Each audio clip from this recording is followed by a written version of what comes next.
I think if Aaron Rodgers drank truth serum and had his choice, he would move on to another place that hadn't traded up to get a quarterback in the first round. That is fascinating. So is this. Chris Canty has joined us here. Delighted to have you. He's hosting KJZ this morning, coming across the hall. Good to have you here. But Jeff Darlington, I will start with you.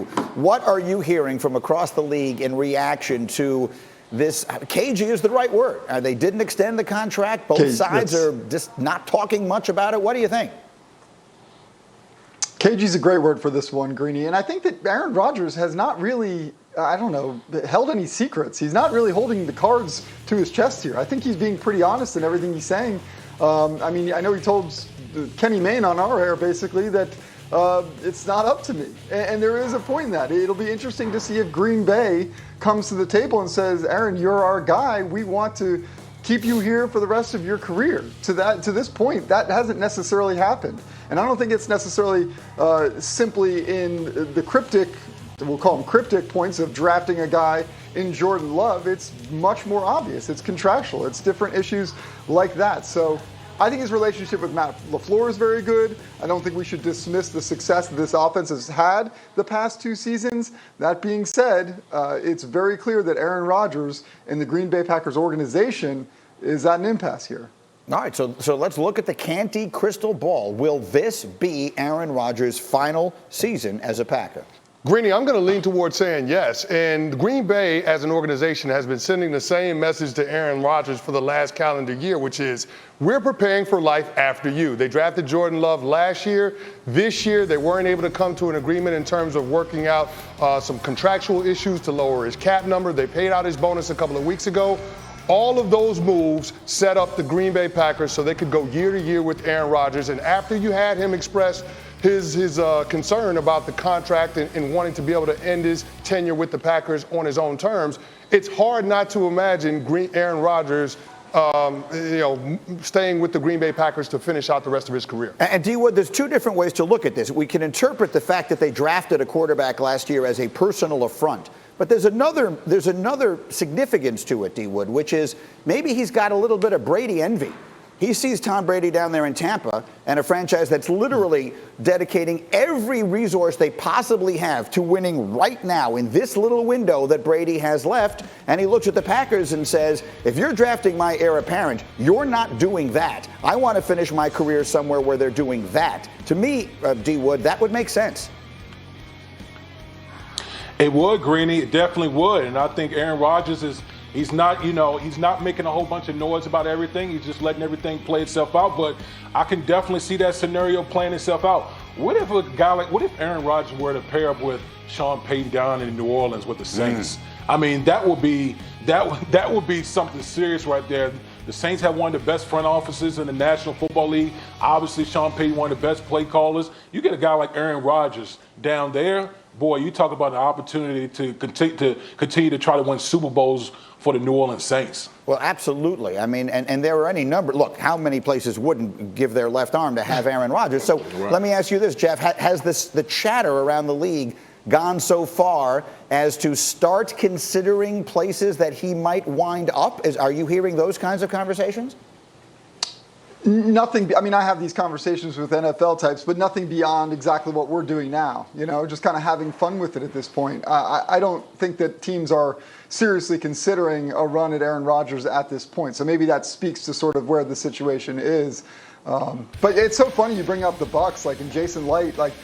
It is kind of wild how his appreciation and affection and the idea of winning right now has sort of become infectious around the league. This is a league, by the way, where front offices never viewed one player as being that significant, whereas Jason Light saying, we're going to win Super Bowls and we're going to do everything that we can to win now. Other quarterbacks are paying attention. There are a lot of factors at play in all of this, guys. Sit tight, because right now I'm putting Chris Canty under the microscope. Here we go, big fella. A lot of pressure on you. Here's the question from Sneaky Hembo. Sam Darnold was drafted number 3 over. We're hearing this thing about Jerry Jones, the owner of the Cowboys, and the GM being infatuated with Kyle Pitts. So I have figured out that he's going to have to trade up to get Kyle Pitts. He spent $40 million a year on Dak Prescott, so why not go get Kyle Pitts? Or if he actually falls to 10, you couldn't rule him out. Okay, so let's just dive into this here. To be clear, and Matt Miller, I don't want to step on your toes here. You're the draft expert. There's no conceivable chance Kyle Pitts slips to 10. Kyle Pitts, I think it is very likely, will be the first non-quarterback drafted. So not only is Jerry Jones, if he's going to do this, going to take an offensive player rather than defense, Matt, but he will have to trade other capital in order to do it. Do we have that right? Yeah, you have that right. He's not falling to 10 overall. I can't see him getting past 6 overall. What's funny about this is about a week ago, you started hearing from scouts that, hey, Dallas loves Kyle Pitts. Like, okay, that's cute. He's not going to be there at 10. And then you have Shefty and Mort reporting things like, you know, Atlanta would be open to trading that number 4 pick. And you could pretty easily put the dots together of Atlanta basically saying, oh, you want Kyle Pitts? Come and get him. Now, the cost is not going to be the same as what we just saw San Francisco pay to move up to get a quarterback. That's something important to remember. But if Jerry Jones wants to build a super team on offense with Dak Prescott back, Tyron Smith back, you've got the great receiving core there. They drafted CeeDee Lamb in the first round last year.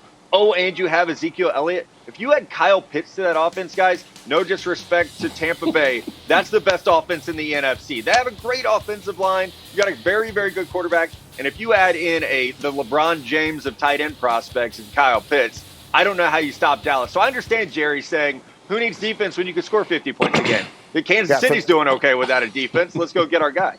Yeah, for folks who haven't seen Pitts, he's basically the next Travis Kelce. That is the projection of him. So just envision that weapon on your offense. Jeff Darlington, what are you hearing around the league? Jerry, you see him going up there to 4 to take a tight end? Well, I think, first of all, I don't think that he'll trade all the way to 4 to get him. But I do think that this is a watershed moment potentially for that tight end position. Because if he does, in fact, go that early, and by the way, I could see him sliding past 4 a little bit, but I don't see him getting to 10 either. I just think that's a major moment for this position. I mean, the fact that this is a class loaded with really top-level wide receivers, and we're talking about this tight end as being the likely first skill position player taken in this draft. So I think this is a Travis Kelce, George Kittle. These guys have to be sitting there standing up, clapping their hands, saying, look at what's happening to this tight end position. And to that point, I think he's going very early. Yeah, they've changed the sport. I mean, that position has changed the sport, and you look at the evolution of it over the last decade. But D. Wood, let's not bury the lead here. The Dallas Cowboys defense last year was atrocious, and everyone keeps telling me, Dan Quinn is the new defensive coordinator. He's going to fix all those problems. They better be paying him a lot of money if he's going to stop the run. They're going to need to get some help on defense, D. Wood. Would it make sense to you for them to take another offensive weapon rather than going defense? Greeny, my head said, hell no. Like, you need the Dallas Cowboys defense made me nauseous last year watching them. Okay, so my head was like, you got to go with a defensive player. But Greeny, I need this to happen, Greeny. I want this to happen because it's the Dallas Cowboys. Okay, we're talking about the star, Jerry Jones. Jerry Jones is this is the typical type of Jerry Jones move.